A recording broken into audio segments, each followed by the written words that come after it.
అలాగే ఆ బుక్ లో నువ్వు లోకేష్ నువ్వు జగన్మోహన్ రెడ్డి పేరు రాసినా నీకే ప్రమాదం, లేకపోతే జగన్మోహన్ రెడ్డి గారు ఏమైనా బుక్ లో నీ పేరు రాసినా నీకే ప్రమాదం.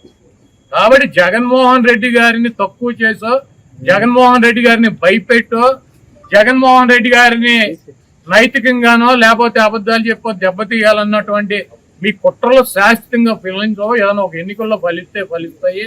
అదేవిధంగా అంబటి రాంబాబు గారు లాంటి స్వచ్ఛమైనటువంటి నికార్స్ అయినటువంటి వైఎస్ఆర్ కాంగ్రెస్ పార్టీకి, జగన్మోహన్ రెడ్డి గారి కుటుంబానికి అండగా ఉన్నటువంటి వ్యక్తుల్ని మీరు ఇబ్బంది పెట్టడం వల్ల భవిష్యత్తులో దెబ్బకు దెబ్బ మీరు కూడా ఇటువంటి ఇబ్బందులను ఫేస్ చేయాల్సినటువంటి పరిస్థితి తప్పకుండా ఉంటుంది. వాటన్నిటినీ తట్టుకొని నిలబడగలమన్నటువంటి శక్తి సామర్థ్యాలు కనుక మీకు ఉన్నాయంటే ఎస్ రండి, దమ్ముగా వచ్చి మమ్మల్ని ఏం చేయాలనుకుంటున్నారో రాంబాబు గారినో నన్ను లేకపోతే మాట్లాడే వాళ్ళని ఏం చేయాలనుకున్నారో చెయ్యండి. అయితే పక్కాగా ఒకటి అయితే చెబుతున్నాను, జగన్మోహన్ రెడ్డి గారు ఇక్కడ ఉన్నది మీ పిరికి చేష్టలకి మీ కొడత ఊపులకి బెదిరేటువంటి ప్రసక్తి ఉండదు. 2029లో జగన్మోహన్ రెడ్డి గారు మళ్ళీ ముఖ్యమంత్రి అవుతాడు. మేమందరం జగన్మోహన్ రెడ్డి గారికి అండగా ఉంటాం.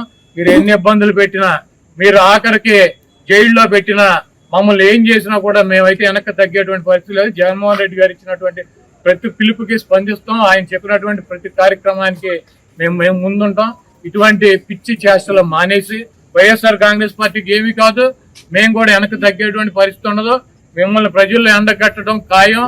రేపు జగన్మోహన్ రెడ్డి గారు ముఖ్యమంత్రిగా ఈ రాష్ట్రంలో అధికారంలోకి వచ్చిన తర్వాత ఈ కార్యక్రమాలు చేసినటువంటి అధికారులను కానీ, వాళ్ళకి తొత్తులుగా పనిచేసి మా ఇళ్లు పగలు కొట్టించినటువంటి అధికారులు కానీ, వాళ్ళకి అడుగులకు మడుగులు ఎత్తి ఫిజికల్ గా అంబటి రాంబాబు గారు లాంటి ఎక్స్ మినిస్టర్లని ఫిజికల్ గా అరెస్ట్ చేయాలన్నటువంటి వ్యక్తులు కానీ ఎవరిని వదిలిపెట్టే